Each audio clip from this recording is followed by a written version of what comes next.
श्रोतेहो नमस्कार. आजच्या कार्यक्रमात ऐकूया घोडदौड नाशिकची विकास पथावर याविषयी नाशिक लोकसभा मतदारसंघाचे खासदार माननीय हेमंत गोडसे यांची शैलेश माळोदे यांनी घेतलेली मुलाखत.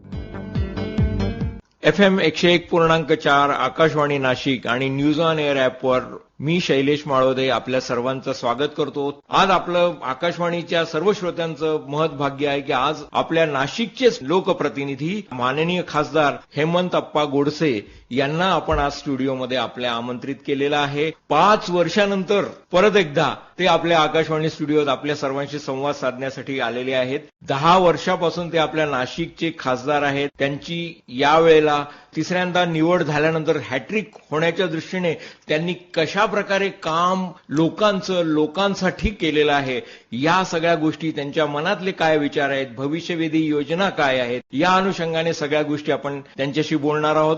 ते आपले खासदार आहेत, आपण त्यांच्याशी मनमोकळ्या गप्पा मारणार आहोत.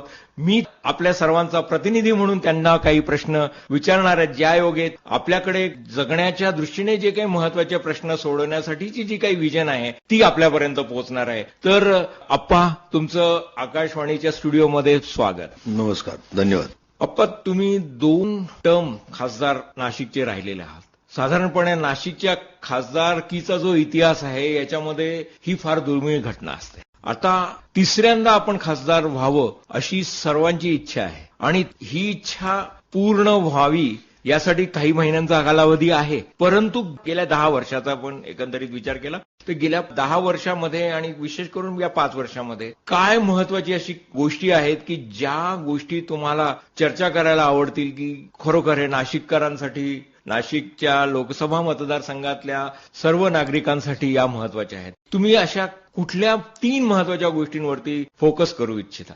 प्रथम तर आकाशवाणीच्या माध्यमातून मी आकाशवाणीच्या सर्वच परिवाराचं मनापासून या ठिकाणी आभार व्यक्त करतो की मला आपण बोलण्याची या ठिकाणी संधी दिली. खरं तर गेली 10 वर्षापासून आपण नाशिक लोकसभेचं नेतृत्व करतोय आणि हे करत असताना आपण सातत्यानं 10 वर्ष 24/7 इतर कुठल्याही राजकारणामध्ये, म्हणजे कुठल्याही संस्था असतील, कुठल्याही बाजार समित्या असतील किंवा इतर कुठल्याही बँका असतील, अशा कुठल्याही राजकारणामध्ये आपण कधी इन्व्हॉल्व झालो नाही. आणि 10 वर्षामध्ये माझं घर असेल किंवा कार्यालय असेल, हे करत असताना कुठलाही माणूस आला, वैयक्तिक आला, सामाजिक काम घेऊन आला, तर त्याची कुठली जातपात न विचारता, त्याच्या कुठल्या पक्षाचा हे न पाहता, तो एक माणूस म्हणून त्याला मी लोकप्रतिनिधी या नात्यानं काय मदत करू शकतो, ती प्रामाणिक प्रयत्न मी सातत्याने त्या ठिकाणी केला. आणि म्हणून मला लोकांनी या ठिकाणी 10 वर्षाची जी काही संधी मला या ठिकाणी मिळाली नाशिक लोकसभेचं नेतृत्व करण्याची, प्रथम तर मी सर्वच नाशिककरांचा ऋणी आहे. आपण नाशिकचे जे काही प्रश्न मला या ठिकाणी विचारले त्या संदर्भामध्ये आपण जर बघितलं, 25 वर्षापूर्वीचं जर आपण नाशिक बघितलं किंवा महाराष्ट्राचा विचार केला तर मुंबई, पुणे, नाशिक आणि नागपूर एक काळे बरोबर होतं आणि त्यानंतर संभाजीनगर, असं या शहरांचे महाराष्ट्रामध्ये नावं घेतली जायची. आणि मुळात सगळ्यात महत्वाचं मला असं वाटतं का 3 मुद्दे अतिशय कुठल्याही शहराच्या विकासाच्या दृष्टीने महत्वाचे असतात. त्यामध्ये प्रथम कनेक्टिव्हिटी असते, त्यानंतर दुसरं इन्फ्रास्ट्रक्चर असतं आणि तिसरा जो मुद्दा येतो इंडस्ट्रियल डेव्हलपमेंट, औद्योगिक विकास. तर मला असं वाटतं का पहिला जो मुद्दा आहे कनेक्टिव्हिटी, कनेक्टिव्हिटीमध्ये 3 प्रकारच्या कनेक्टिव्हिटीज येतात. एक एअर कनेक्टिव्हिटी, रेल कनेक्टिव्हिटी आणि राष्ट्रीय महामार्गांची कनेक्टिव्हिटी. अप्पा, तुम्ही हे 3 महत्वाच्या कनेक्टिव्हिटीच्या दृष्टीने म्हणालात. एकंदरीतच आज मोबिलिटी हा एक पराकोटीचा शब्द बनलेला आहे. त्यामुळे इकडे चर्चा आपली करत असतो की आपण देशाच्या राजधानीशी कसे जोडले जाऊ, पटकन मुंबईशी कसे जोडले जाऊ.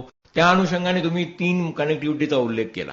सर्वप्रथम आपण राजधानी, आपली देशाची राजधानी, त्याच्याशी जोडण्याशी संबंधित जो मुद्दा आहे त्या संदर्भामध्ये काय सांगाल की एअर कनेक्टिव्हिटी प्लस बिझनेस कॉरिडॉरच्या दृष्टीने, या दृष्टीने आपलं काय विजन राहिलेलं आहे? तर आपण एअर कनेक्टिव्हिटीच्या संदर्भामध्ये केंद्र शासनाच्या उडान मंत्रालयाने ज्यावेळेस रिजनल कनेक्टिव्हिटी स्कीम म्हणजे उडान स्कीम ज्यावेळेस अनाऊन्स केली तर त्यावेळेस आपण सातत्यानं त्याच्यामध्ये पार्टिसिपेट होऊन आपल्या नाशिकला याचा फायदा कसा घेता येईल यासाठी प्रामाणिक प्रयत्न त्या ठिकाणी केले. आणि त्यावेळेस आपण जवळजवळ 7 शहरांना नाशिकला जोडण्याचं त्या ठिकाणी काम केलं. त्यामध्ये आता दिल्ली आणि बँगलोर पुन्हा एकदा माझ्या माहितीप्रमाणे मार्चमध्ये त्या ठिकाणी सुरू होईल. त्यानंतर दुसरा जो मुद्दा आहे तो रेल्वे कनेक्टिव्हिटी. रेल कनेक्टिव्हिटीमध्ये आपला लोहमार्गाने जोडण्याच्या सुवर्ण त्रिकोणमध्ये पुणे आणि नाशिक राहिलेलं आहे. त्याचा देखील जो नवीन नाशिक पुणे रेल्वे लाईन आहे ती अंतिम टप्प्यात आलेली आहे. त्याच्यावरती जवळजवळ 18,000 कोटी रुपयाचा बजेट आहे.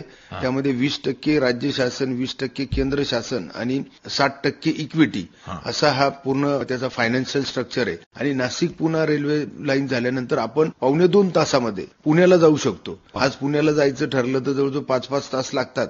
आणि म्हणून आपण जसं मुंबईला अपडाऊन करतो तसं पुण्याला देखील आपले नागरिक म्हणा किंवा दळणवळण त्या ठिकाणी वाढेल, व्यापार वाढेल आणि निश्चित त्याचा देखील फायदा होईल.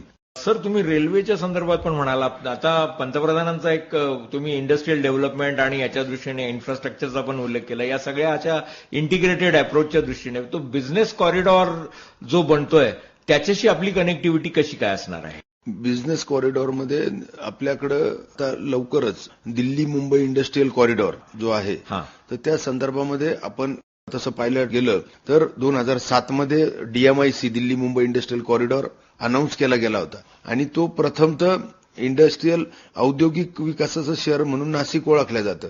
परंतु तो पहिल्या टप्प्यामध्ये संभाजीनगरला करण्यात आला. आणि कारण असं दाखवण्यात आलं की नाशिकला पाणी नाहीये आणि पाणी आपण संभाजीनगरला द्यायची खंत आपल्याला होती. आपण मग त्यासाठी आता दुसऱ्या टप्प्यामध्ये आता ते अनाऊन्समेंट झाल्यानंतर ते काम देखील त्या ठिकाणी सुरू झालं होतं. आणि मग दुसऱ्या टप्प्यामध्ये नाशिकला दिल्ली मुंबई इंडस्ट्रियल कॉरिडॉर व्हावा यासाठी आपले प्रयत्न सुरू आहेत. आपण आता नुकतंच उद्योग मंत्री उदय सामंत यांच्या माध्यमातून केंद्रीय औद्योगिक मंत्री पियुष गोयल साहेबांना त्या ठिकाणी आपल्या नाशिकची फिजिबिलिटी व्यवहारार्थात तपासावी यासाठी पत्र देखील त्यांना गेलेले. आणि जो मूळ मुद्दा होता पाण्याचा तर त्यासाठी आपण एक नदीजोड प्रकल्प सुचवला होता. जे पश्चिम वाहिन्यांचं जे पाणी आहे ते वाहून जातं समुद्राला ते अडवून आपल्या अप्पर वैतरणाच्या माध्यमातून गोदावरी खोऱ्यामध्ये आणण्याचं काम त्या ठिकाणी होतंय.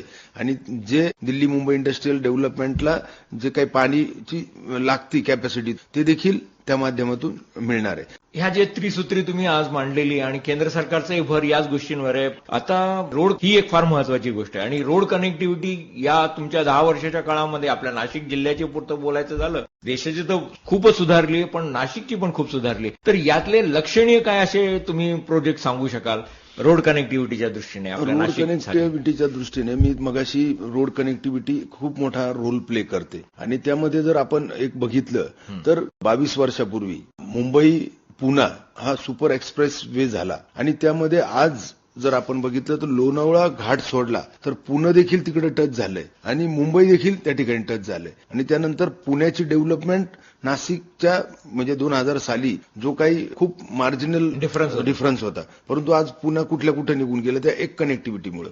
आणि म्हणून कनेक्टिव्हिटी ही अतिशय महत्वाची असते. आपल्यामध्ये देखील कसारा घाट येतो आणि रेल्वेच्या दृष्टीने मगाशी आपली जी चर्चा झाली त्यामध्ये अजून एक मी मुद्दा ऍड करतोय का आज जर आपण बघितलं जवळजवळ 75 वर्ष झाले आपल्याला स्वातंत्र्य मिळून आजही मध्य रेल्वे मार्गे 150 गाड्या रोज ये जा करतात. त्यापैकी 75 प्रवासी गाड्या आहेत आणि 75 मालगाड्या आहेत. अशा 150 गाड्या त्या कसारा घाटातून आजही बँकर लावून जातात. म्हणजे हे आपलं दुर्दैव आहे का आजही 1:37चं ग्रेडियंटनी त्या गाड्या जातात. आणि म्हणून आपण संसदेमध्ये देखील हा प्रश्न उपस्थित केला होता का हा केवळ नाशिकचा प्रश्न नाहीये. जर आपण त्याचा ग्रेडियंट आता नवीन जी 4थी आणि 5वी लाईन ज्या ठिकाणी करतोय त्याचा जर ग्रेडियंट आणखीन कमी केला बोगदे मोठे केले कारण आता त्या काळामध्ये बोगदा बनवणं हे अतिशय कठीण काम होतं. परंतु आज जर बघितलं तर समृद्धीचे बोगदे म्हणजे एफकॉन कंपनीने एक वर्षामध्ये 8 किलोमीटरचा बोगदा बनवलाय.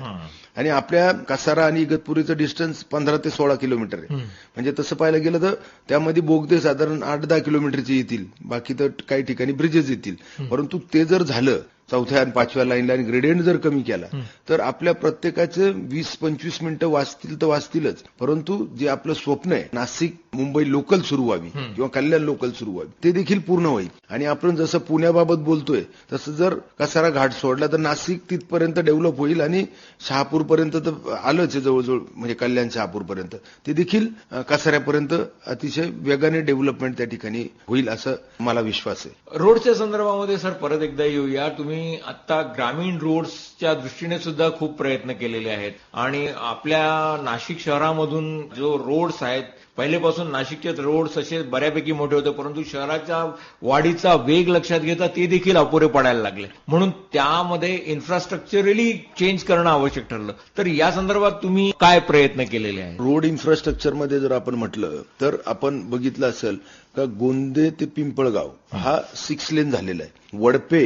म्हणजे आपल्या कल्याणपासे वडपे जे गाव येतं त्याच्या पुढे 8 लेन चालू आहे काम.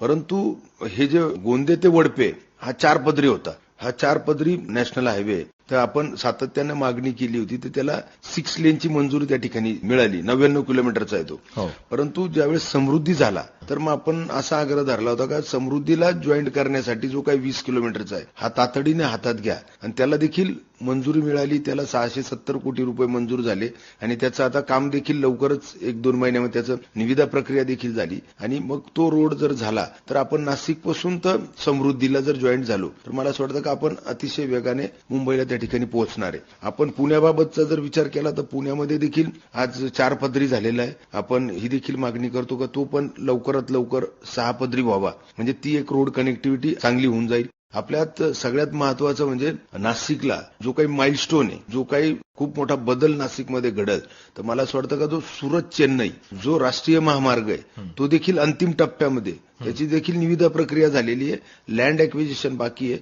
शेतकऱ्यांना योग्य मोबदला जर मिळाला तर मला असं वाटतं का तो रोड देखील म्हणजे गुजरात, महाराष्ट्र आणि पुढचे तेलंगणा वगैरे हे सगळे राज्य म्हणजे 5 राज्याला जोडणारा हा रस्ता असणार आहे. आपल्याला सुरतला जायला म्हणजे गुजरातला जायला 2 तासामध्ये आपण त्या ठिकाणी जाणार आहे. तर मला असं वाटतं का निश्चित तो एक खूप मोठा ड्रास्टिक चेंज आपल्या नाशिकच्या डेव्हलपमेंटवरती होईल आणि नाशिकला म्हणजे शहरातूनच तो कॉर्नरमधून जातोय आडगावपासून आणि म्हणून खूप मोठा बदल सुरत चेन्नई या रस्त्यामुळे त्या ठिकाणी होणार आहे. आपण आता येणाऱ्या कुंभमेळ्याच्या दृष्टीने जसं रोड इन्फ्रास्ट्रक्चरचा आपण म्हटला तर त्यामध्ये आपण जो शहर आहे नाशिक शहर त्याचा जो बाहेरचा रिंग रोड आहे तो जवळजवळ 60 मीटरचा रिंग रोड आहे आणि आपण या कुंभमेळ्यामध्ये करोडो लोक या ठिकाणी येतात आणि म्हणून आपला मागणी आहे का हा जो एक्सटर्नल रिंग रोड आहे आपला शहरामधला तो देखील शेतकऱ्यांना परवडत नाही टीडीआर कारण तो जवळजवळ त्यांना फक्त 20 ते 25 पैसे मोबदला मिळतो आणि म्हणून त्या सिंहस्थ कुंभमेळ्याच्या आधारावरती तोच टीडीआर त्यांना जर 5 पट जर दिला तर मला असं वाटतं का निश्चित लोक हँडओव्हर करतील जागा आणि आपल्याला जर तो रिंग रोड झाला आज जर आपण नाशिकची डेव्हलपमेंटची परिस्थिती बघितली तर गंगापूर रोड असेल, शरणपूर रोड असेल याच भागांमध्ये लोक प्लॉट घेतात आणि त्याच भाग डेव्हलप होतोय आणि युनिफॉर्म डेव्हलपमेंट जर आपल्याला जर करायची असेल तर रिंग रोड अतिशय महत्वाचा आहे. आपण जर इतर शहरं बघितली म्हणजे इंदोर असेल, हैदराबाद असेल, बेंगलोर असेल सगळ्या टॉपच्या सिटीज तर त्या सगळ्यात त्यांना कारणीभूत आहे रिंग रोड. रिंग रोड संदर्भामध्ये आपली मागणी आहे. त्यानंतर जो शहराच्या बाहेरून जो ग्रामीणचा रिंग रोड आहे त्याचा देखील MSRDC प्रयत्न करते.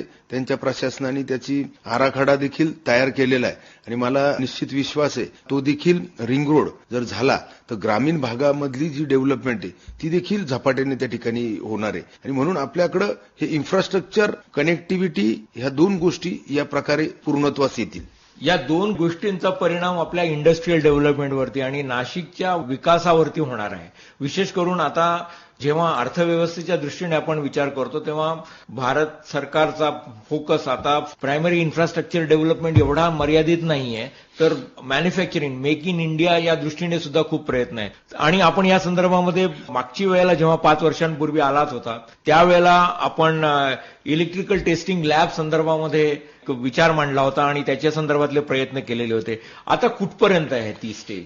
ती लॅब फेब्रुवारी 2013ला शिलापूर या ठिकाणी याला तत्वता मान्यता देण्यात आली होती परंतु जागा मिळत नव्हती. त्यामुळे जवळजवळ 1.5 वर्ष तो प्रस्ताव जिल्हास्तरीयच रखडला होता. परंतु आपण ज्यावेळेस खासदार झालो तर आपण त्या लोकांना विश्वासात घेतलं आणि जागा मिळवून दिली. आज जवळजवळ ही लॅब संपूर्ण देशभरामधली ही 3री इलेक्ट्रिकल टेस्टिंग लॅब आहे आणि महाराष्ट्रामध्ये पहिली टेस्टिंग लॅब आहे. या अगोदर महाराष्ट्रातले सगळेच इलेक्ट्रिकल किंवा इलेक्ट्रॉनिक्सचे जे आयटम्स आहे ते टेस्टिंगसाठी भोपाळ किंवा बँगलोरला जाईल. आता त्या नाशिकमध्ये होतील. त्याच्यामध्ये आज नाशिकच्या लॅबमध्ये 5 प्रकारच्या टेस्टिंग त्या ठिकाणी होणार आहे आणि मला निश्चित विश्वास आहे का यामुळं इलेक्ट्रिकल कंपन्या नाशिकमध्ये येतील. एक इलेक्ट्रिकल हब आपल्या नाशिकला तयार होऊन त्याचा रोजगार निर्मिती निश्चित त्या माध्यमातून त्या ठिकाणी होईल. आपल्याकडे या लॅबच्या ठिकाणी टेस्टिंग होताना त्याच्या अनुषंगाने जे काही इतर उद्योग उभारले जावे, त्याच्यातून रोजगार निर्मिती व्हावी. आपली देशाची तरुण लोकसंख्या आहे, त्यांना रोजगाराच्या बाबतीमधले जे काही अनेक प्रश्न आहेत आणि त्याच्या अनुषंगाने स्किल्सचे प्रश्न आहेत, या संदर्भात सर्वांचा विचार करून आपल्या मनामध्ये काय योजना आहे आणि यासाठीचे आपण काय प्रयत्न आतापर्यंत केलेले आहेत? खरं तर आपल्या सर्वच नाशिकच्या युवकांचं आणि सर्वच नाशिककरांचं म्हणणं आहे की आपल्याकडे आयटी पार्क होणं गरजेचं आहे आणि आयटी पार्क आज जर आपण बघितलं तर आपल्या नाशिकचं टॅलेंट हे पुण्याला किंवा बँगलोरला जातं याची खंतच आपल्या सर्वच नाशिककरांना आहे. तर आपण देखील लोकप्रतिनिधी या नात्यानं आयटी पार्कसाठी प्रयत्न करतोय. नुकतंच आता राजूर बाहुला या ठिकाणी जी काय एमआयडीसीनी 300 एकर जागा त्या ठिकाणी आरक्षित करण्याची प्रोसेस सुरू आहे, त्यापैकी 50 एकर जागा ही आयटी पार्कसाठी रिझर्व्ड असावी यासाठी आपण मागणी केली होती आणि बैठकीमध्ये त्याला मान्यता देखील मिळाली. 50 एकर जागा ही आता आयटी पार्कसाठी म्हणून आरक्षित त्या ठिकाणी केली गेलेली आहे. दुसरा जो मुद्दा तुम्ही इलेक्ट्रिकल संदर्भामध्ये जो विचारलाय तर इलेक्ट्रॉनिक्स मॅन्युफॅक्चरिंग क्लस्टर ईएमसी यासाठी देखील आपला प्रयत्न आहे. आपण मागे एसटीपीआयचे जे चेअरमन आहे ज्यांच्या नेतृत्वाखाली ईएमसी येतं तर त्यांची भेट घेतली होती. त्यांनी राज्य शासनाच्या माध्यमातून जवळजवळ 11 जे आहेत म्हसरूळच्या पुढे बाउंड्रीवरती जी एमआयडीसी आहे त्यामध्ये जवळजवळ 200 एकर जागा ती आरक्षित करण्याचं काम ती प्रोसेस सुरू आहे. लवकरच तो प्रस्ताव मान्यतेसाठी केंद्राकडे जाणार आहे आणि इलेक्ट्रॉनिक्स मॅन्युफॅक्चरिंग क्लस्टर नाशिकला जर आलं तर 200 एकर जागेमध्ये मला असं वाटतं का खूप मोठ्या प्रमाणामध्ये रोजगार निर्मिती त्या ठिकाणी होईल. त्यानंतर व्हील रिपेअरचा कारखाना आपण जर बघितलं असेल ट्रॅक्शन मशीन वर्कशॉप जे आपल्या नाशिक रोड रेल्वे स्टेशनच्या लगत आहे, त्यावेळेचे तत्कालीन रेल्वे मंत्री मधुकर दंडवते त्यांनी 250 एकर जागा आरक्षित केली होती आणि 250 एकर जागा आरक्षित केल्यानंतर त्यावरती इथं रेल्वेचे इंजिन बनवल्या जाईल आणि इथं जवळजवळ 10,000 रोजगार निर्माण होईल या दृष्टीने ती 250 एकर जागा घेतली होती. परंतु जसजसे रेल्वे मंत्री बदलले तसतसं ते सगळे संबंधित पार्ट्स ज्या त्या राज्यांमध्ये ते प्रकल्प निघून गेले. पण 40 वर्षानंतर आपण त्या ठिकाणी सातत्यानं संसदेमध्ये मांडलं का 250 एकर जागा आहे, रस्ते, लाईट आहे, पाणी आहे, सदनिक फ्लॅट्स आहे आणि म्हणून या जागेचा काहीतरी उपयोग रेल्वेने करावा आणि त्या मागणीला आपल्याला यश मिळालं. रेल्वे व्हील रिपेअरिंग कारखाना त्या ठिकाणी मंजूर झाला. तो देखील त्याची टेस्टिंग देखील यशस्वी झाली आणि लवकरच आपले राज्य रेल्वे मंत्री दानवे साहेबांच्या हस्ते आता नुकतंच त्याचं उद्घाटन सोहळा देखील त्या ठिकाणी होईल. त्यानंतर आपण त्याच जागेमध्ये 50 कोटी रुपयाचं बोगी शॉप आणि कोच मेंटेनन्स फॅक्टरी तिला 50 कोटी रुपये असे 100 कोटी रुपये परत या अर्थसंकल्पामध्ये त्या ठिकाणी मंजूर झालेले आहेत. ते देखील काम लवकरच 3-1 महिन्यामध्ये त्या ठिकाणी सुरू होईल हा देखील आपल्याला विश्वास आहे. आपण जर बघितलं नाशिक हा जो काही बेस आहे तर तो हा डिफेन्सचा आधार खूप मोठ्या प्रमाणामध्ये एचएलच्या निर्मितीपासून एचएल निर्मिती आहे, त्यानंतर स्कूल ऑफ आर्टिलरी आहे, एअरफोर्स स्टेशन आहे आणि म्हणून मोठी एस्टॅब्लिशमेंट आहे आणि म्हणून आपण डिफेन्स पार्कची मागणी केली होती. राज्य शासनाने त्याची रिकमेंडेशन त्याची शिफारस म्हणजे डिफेन्स पार्क नाशिकला व्हावा यासाठी केंद्र शासनाला संरक्षण मंत्री आदरणीय राजनाथ सिंग साहेबांना देखील म्हटलंय की बाबा डिफेन्स पार्क नाशिकला आपण करावा. त्यानंतर डिफेन्स इनोव्हेशन हबसाठी देखील त्या ठिकाणी प्रयत्न करते आणि आपण देखील त्याचा पाठपुरावा करतो. डिफेन्स इनोव्हेशन हब झालं तर निश्चित एक डिफेन्स रिलेटेड जे काही पार्ट्स बनवायचे त्याचे व्हेंडर्स या ठिकाणी डेव्हलप होतील आणि एक सेक्टर डेव्हलप होणं अतिशय महत्वाचं आहे आणि ते सेक्टर या ठिकाणी डेव्हलप होऊ शकतं. सर, तुम्ही सेक्टर डेव्हलपमेंटच्या दृष्टीने म्हणालात आणि याच्यासाठी युवक रेडी पाहिजेत, त्यांच्यासाठी त्यांचे स्किल्स अपस्किलिंग झालं पाहिजे, स्किल्ससाठीचं काहीतरी ठोस काम व्हायला पाहिजे. या संदर्भात काय आपले प्रयत्न आहेत? खरं तर आपण या ठिकाणी CIPET Central Institute of Petrochemical Engineering Technology ही जी संस्था आहे ही पनवेल या ठिकाणी मंजूर झाली होती, त्या ठिकाणी जागा मिळाली नाही त्यांना आणि म्हणून ते इतर राज्यामध्ये ती शिफ्ट करत होते.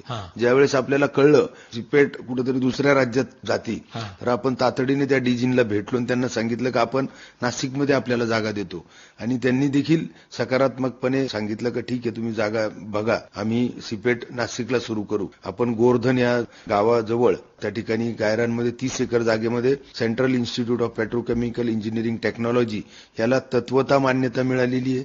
तो पण प्रकल्प जवळजवळ 100 कोटी रुपयाचा आहे. त्यामध्ये राज्य आणि केंद्र, राज्य जागा देणार आहे आणि 50-50चं त्यांचं शेअरिंग आहे. परंतु ह्या सिपेट इन्स्टिट्यूटच्या माध्यमातून प्रत्येक वर्षी 2000 विद्यार्थ्यांना प्रशिक्षण आणि त्यानंतर त्यांना तातडीनं प्लेसमेंट ही 100% त्या ठिकाणी मिळणार आहे. त्यानंतर दुसरा मुद्दा, आपण सारथी मराठी समाजाच्या मुलांसाठी सातत्यानं आपण प्रयत्न करतो. ज्यावेळेस मागच्या काळामध्ये, मागच्या 1-1.5 वर्षापूर्वी ज्यावेळेस आरक्षण आणि मराठा समाजाच्या मुलांच्या संदर्भामध्ये महाराष्ट्रभर चर्चा सुरू झाली, तिथं आपण स्वतः सारथीच्या कार्यालयामध्ये त्या ठिकाणी गेलो होतो आणि त्यांना विनंती केली होती का आपण सर्वच महाराष्ट्रातील युवक त्या ठिकाणी येऊ शकत नाही पुण्याला, तर आपण जर विभागीय कार्यालय जर बनवले तर निश्चित सगळ्यांना सोयीचं होईल आणि अधिक मुलं त्यामध्ये सहभागी होऊन खऱ्या अर्थानं मराठी समाजाच्या मुलांना त्या ठिकाणी न्याय मिळेल. तर आपण एक विभागीय कार्यालय शोधून आणि त्याची सुरुवात देखील नाशिक रोड विभागीय कार्यालयाच्या आवारामध्ये त्या ठिकाणी झाली. पुन्हा आपण आपल्या पीडब्ल्यूडीच्या ऑफिस समोर पंचायत समितीला लागून तिथं 110 गुंठे जागा देण्याचं साठी प्रयत्न केले आणि तिथं देखील 160 कोटी रुपये सारथी या कार्यालयासाठी आता मंजूर झालेले आहेत. त्या ठिकाणी देखील 500 मुलं आणि मुली हे दरवर्षी प्रशिक्षण घेऊन स्वयंरोजगार किंवा रोजगार त्यांना त्या ठिकाणी मिळणार आहे. विद्यार्थी आपले खूप स्किलफुल असावे, त्यांना शिक्षणासाठी आणि स्पर्धेत उतरण्यासाठी विविध प्रकारच्या सुविधा मिळाव्यात, या गोष्टी फार महत्वाच्या ठरतात. बऱ्याचदा आपल्याला विद्यार्थ्यांना नाशिकच्या कुठली नॅशनल लेव्हलची एंट्रन्स टेस्ट असेल तर बाहेर जावे लागायचं. आता काय स्थिती आहे नेमकी? आपण आपल्या नाशिकला NET exam centre, National Eligibility Test ही जवळजवळ 7,000 ते 8,000 विद्यार्थी वर्षातून 2दा ही परीक्षा देत असतात. परंतु काही काळापूर्वी हे सर्वच विद्यार्थ्यांना मुंबई, पुण्यासारख्या ठिकाणी जावं लागायचं. खास करून मुली म्हटल्या की पालकांना देखील त्यांच्यासोबत जावं लागायचं. एक दिवस अगोदर जाऊन त्या परीक्षेच्या केंद्राच्या अवतीभोवती कुठेतरी राहण्याची सोय, प्रवासाची दगदग आणि जर आपण आज बघितलं तर हे स्पर्धेचं युग आहे.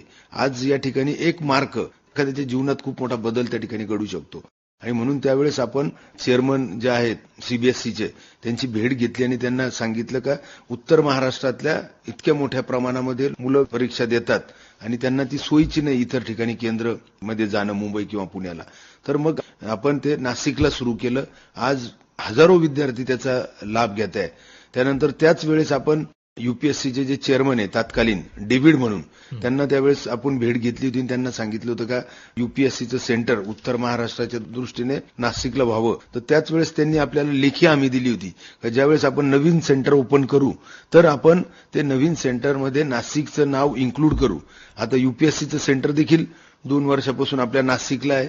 त्याचा देखील आता युपीएससी म्हटल्यानंतर आपण बघतो का 0.5 ने सुद्धा मुलं निराश होत असतात आणि आपण आपल्या स्थानिक ठिकाणी जर परीक्षा दिली तर मला असं वाटतं का कॉन्फिडन्स लेवल आपली वाढते, स्ट्रेस नसतो आणि निश्चित मला असं वाटतं का त्यामध्ये 1-2 मार्क तर मिळून आणि तो विद्यार्थी कुठल्या कुठं ग्रोथ करू शकतो. आणि तिसरा मुद्दा, आपण जी अभियांत्रिकी पूर्व परीक्षा, कोविडच्या काळामध्ये अशी परिस्थिती झाली होती की कोविडच्या काळामध्ये त्या अभियांत्रिकी पूर्व परीक्षा द्यायची आणि केंद्र म्हणून बाहेर जायचं, तर त्यावेळेस लॉकडाऊन असल्या कारणानं प्रत्येक वेळेस म्हणजे विद्यार्थ्यांना खूप मोठी अडचण त्या ठिकाणी निर्माण झाली होती आणि त्यावेळेस आपण स्वतः आयोगांच्या चेअरमनला त्या ठिकाणी भेट घेतली त्यांची कोविड काळामध्ये आणि त्यांना अभियांत्रिकी पूर्व परीक्षेचं केंद्र नाशिकला सुरू करा अशी विनंती केली. ते देखील केंद्र आता नाशिकला सुरू झालं.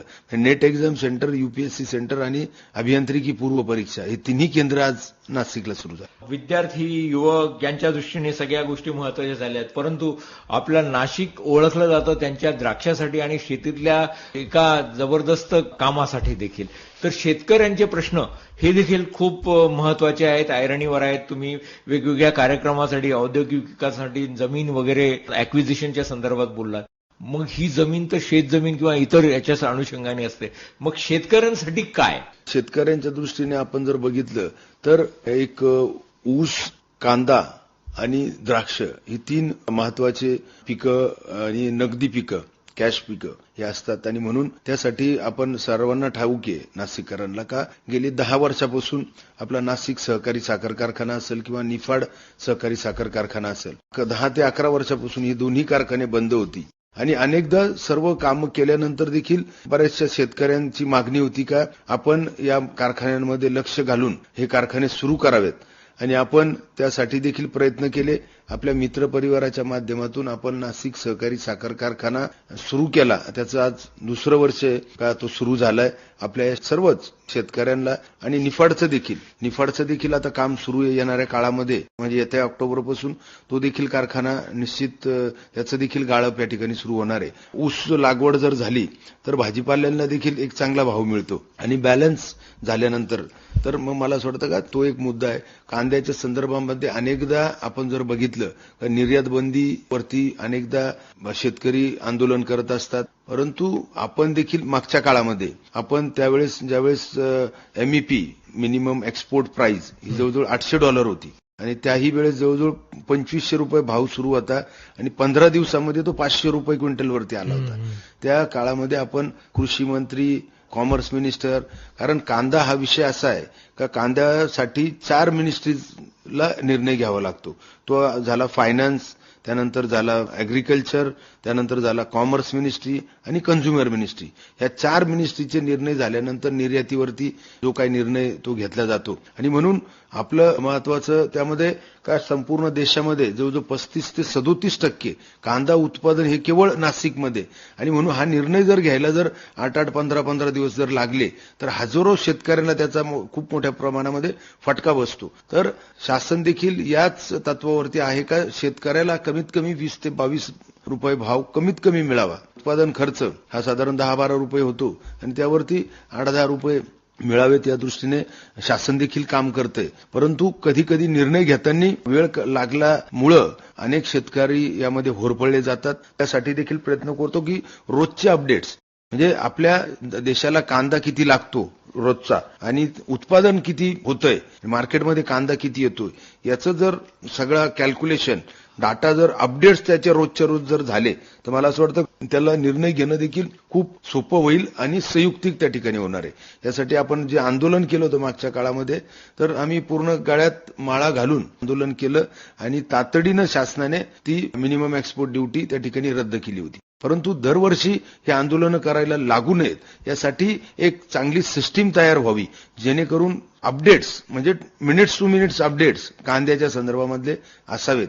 यासाठी एक चांगली नियोजन करण्याची आवश्यकता आहे. त्यावरती देखील शासन काम करतं आहे. मला विश्वास आहे का यासाठी कायमस्वरूपी काहीतरी उपाययोजना त्या ठिकाणी निर्माण केली जाईल.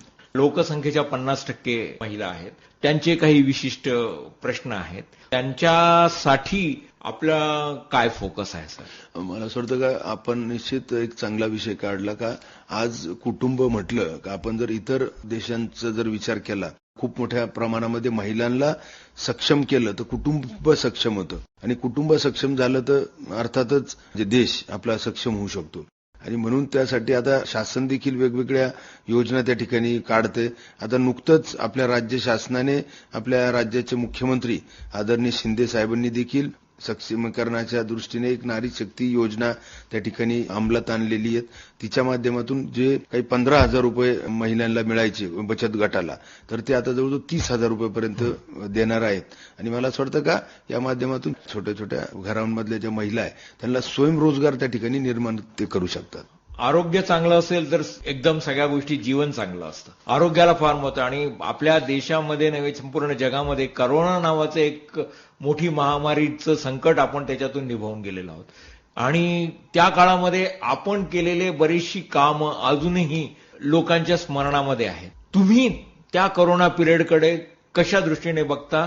आणि करोना ही एकदा घडलेली गोष्ट आहे पण त्याच्यातून भविष्याशी त्याचा संबंध, तशा प्रकारच्या महामारीला तोंड देण्यासाठी आपण प्रिपेअर असावं यासाठीचं काय? करोना हे एक वैश्विक महामारी आपण सर्वांनी अनुभवली. म्हणजे अनेकांना आपल्या कुटुंबातील सदस्य गमवावे लागले या ठिकाणी आणि निश्चित संपूर्ण देश नव्हे तर संपूर्ण विश्व हादरून गेलं होतं.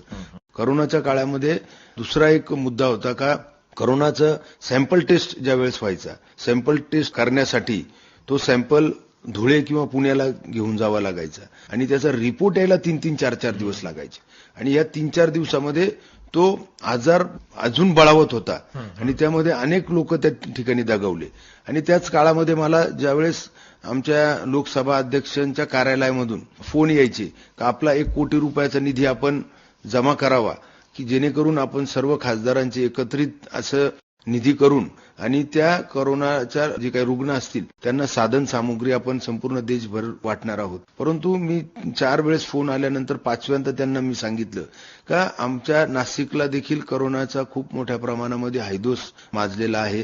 तर मी 1 कोटी रुपयामध्ये माझ्या नाशिक जिल्ह्यामध्ये 60 लाख लोकसंख्या आहे आणि आजही तिथं कुठल्याही सरकारी हॉस्पिटलमध्ये कोरोना टेस्टिंग लॅब नाही आणि त्या लोकांना बाहेर जावं लागतं आणि त्याच्यामध्ये वेळ खूप जातो. तर मग मी कोरोनाची टेस्टिंग लॅब त्या ठिकाणी त्या 1 कोटी रुपयामध्ये करतो. त्यांनी सांगितलं का तुम्ही असं आम्हाला फक्त कळवून द्या आणि कोरोनासाठी ते पैसे वापरा. मी ते 1 कोटी रुपयामध्ये कोरोना टेस्टिंग लॅब ही सिव्हिल हॉस्पिटलला सुरू केली आणि त्यामध्ये जवळजवळ कोरोना काळात 3 लाख लोकांचं मोफत सॅम्पल टेस्टिंग झालं. नाशिककरांचे 10 ते 12 कोटी रुपये तर वाचलेच, परंतु प्रत्येकाला जवळजवळ तो रिपोर्ट 4-4, 6-6 तासात मिळायला लागला आणि त्याला वेळीच उपचार घेऊन तो आजारातून बाहेर पडत होता. त्याचबरोबर मग गिरणारा या ठिकाणी लोकांनी आंदोलन केलं, ऑक्सिजन देता का ऑक्सिजन. तर निश्चितच आपण तातडीनं दुसऱ्या दिवशी अहमदाबादला ज्या ठिकाणी ऑक्सिजन प्लांट्स बनवत्या त्या ठिकाणी आपण स्वतः गेलो आणि 10 MLDचा प्लांट गिरणारा या ठिकाणी लावला. त्याच काळामध्ये मी HL असेल किंवा कुठली ट्रस्ट असेल त्यांच्या CSRच्या माध्यमातून आपण जवळजवळ देवळालीचं कॅन्टोन्मेंट हॉस्पिटल त्या ठिकाणी एक ऑक्सिजन प्लांट बसवला. त्यानंतर सिन्नर नगरपालिका त्या ठिकाणी ऑक्सिजन प्लांट बसवला. त्यानंतर सय्यद पिंपरी इथं प्राथमिक आरोग्य केंद्र आहे त्या ठिकाणी प्लांट बसवला आणि असं हजारो रुग्णांना त्या ऑक्सिजनची मदत त्या ठिकाणी झाली. त्याचबरोबर आपण लॉकडाऊनच्या काळामध्ये अनेक नाशिकचे नागरिक, अनेक विद्यार्थी रशिया असेल, युक्रेन असेल, काही लोक दुबईला अडकलेले होते. अशा शेकडो लोकांना आपण नाशिकला त्यांच्या घरी परत आणण्यासाठी खूप मदत त्या ठिकाणी केली. तर खासदारांच्या सर्वेक्षणामध्ये त्या काळामध्ये आपल्याला महाराष्ट्रातून 1 नंबर आणि देशात 6 नंबरची निवड आपली त्या गव्हर्नाय या संस्थेने त्या ठिकाणी केली होती. खरोखरच म्हणजे ती सद्भावना आपली नाशिककरांच्या मनामध्ये अजूनही टिकून आहे. भविष्य म्हटलं की त्या भविष्यासाठी तयार होणं फार गरजेचं असतं आणि त्याच्यासाठी विविध प्रकारच्या शिक्षणाची उपलब्धता होणं ही फार महत्वाची गोष्ट असते. आणि नाशिकमध्ये संस्कृत विद्यापीठाच्या संदर्भामध्ये आपली जी भारताची एक प्राचीन भाषा आहे त्याच्या संदर्भामध्ये खूप प्रयत्न वेगवेगळी शहरं करत होती, परंतु आपण त्यामध्ये बाजी मारलेली आहे. तर त्या अनुषंगाने काय संस्कृत विद्यापीठ हे आपल्या नाशिककरांसाठी एक वरदान ठरणार आहे. कारण आपली संस्कृतमुळे एक संस्कृती आपल्याला लाभत असते आणि म्हणून मला असं वाटतं का या विद्यापीठाच्या माध्यमातून अनेक विद्यार्थी त्या ठिकाणी घडणार आहेत. या विद्यापीठासाठी लवकरच जवळजवळ 100 एकर जागेमध्ये हे विद्यापीठ त्या ठिकाणी होणार आहे आणि या ठिकाणी सर्वच देशभरातून विद्यार्थी या ठिकाणी येतील आणि आपल्या नाशिकला एक शिक्षणाच्या दृष्टीने अतिशय महत्वाचा निर्णय या ठिकाणी आपला ठरणार आहे. एवढं सगळं बोलल्यानंतर एवढं प्रचंड कामाचा आवाका तुम्ही त्या श्रोत्यांसमोर मांडलेला आहे. कदाचित त्यांना याची बरेचदा माहिती पण नसते की कशामुळे हा निर्णय झाला, काय झाला, याचा फॉलोअप तुम्ही घेतलेला आहे. आता लोकप्रतिनिधी म्हणून जेव्हा आपण 3ऱ्या टर्मसाठी प्रयत्न करतो आहोत आणि नाशिकच्या दृष्टीने तो एक इतिहास असणार आहे हॅट्रिकच्या दृष्टीने, तर तुम्ही तुमच्या मतदारांसाठी ज्यातले बरेचसे तरुण आहेत, महिला आहेत, त्यांच्यासाठीचं काय विजन मांडणार आहात? एकूण काय विजन असेल तुमच्या 3ऱ्या टर्मसाठी? मला असं वाटतं का आपल्या याच्यामध्ये जसं मी पहिल्यांदा सुरुवातीला मी सांगितलं तर मला असं वाटतं का जे काय आपण स्वप्न बघतोय म्हणजे खऱ्या अर्थानं नाशिक कुठं जावं म्हणजे नाशिकची ग्रोथ व्हावी तर त्याच दिशेने आपल्या नाशिकचा प्रवास सुरू आहे असं मला वाटतं आणि लवकरच तो प्रवास फलित होईल हा देखील मला विश्वास आहे. तुमच्या या विश्वासाला आमच्या सर्व नाशिककरांच्या शुभेच्छा निश्चितच असतील अशी मी खात्री देतो. आणि आपण आपल्या बिझी शेड्यूलमधून तुम्ही सांगितलेलं आहे तुमच्या कार्यपद्धतीनुसार 24 तास तुम्ही लोकांसाठी उपलब्ध आहात सगळ्या ठिकाणी, तर त्याचाच फायदा आम्ही लोकांसाठी म्हणूनच ही मुलाखतीच्या स्वरूपात घेऊ इच्छितो. आणि म्हणून तुम्ही बिझी शेड्यूलमधून वेळ काढला असं मी म्हणणार नाही. मी म्हणेल आपण आपल्या लोकांसाठी एक कुटुंब प्रमुख म्हणून नाशिक लोकसभा मतदारसंघाचे जो संवाद साधला त्यासाठी थेट संवाद कार्यक्रमात मी शैलेश माळोदे आपल्या सर्व श्रोत्यांच्या आणि नाशिककरांच्या वतीने तुमच्या भविष्यकालीन स्वप्नासाठी आणि योजनांसाठी शुभेच्छा देतो आणि आपण इथे आलात त्याबद्दल सर्वांच्या वतीने आपले आभार व्यक्त करतो. धन्यवाद. धन्यवाद.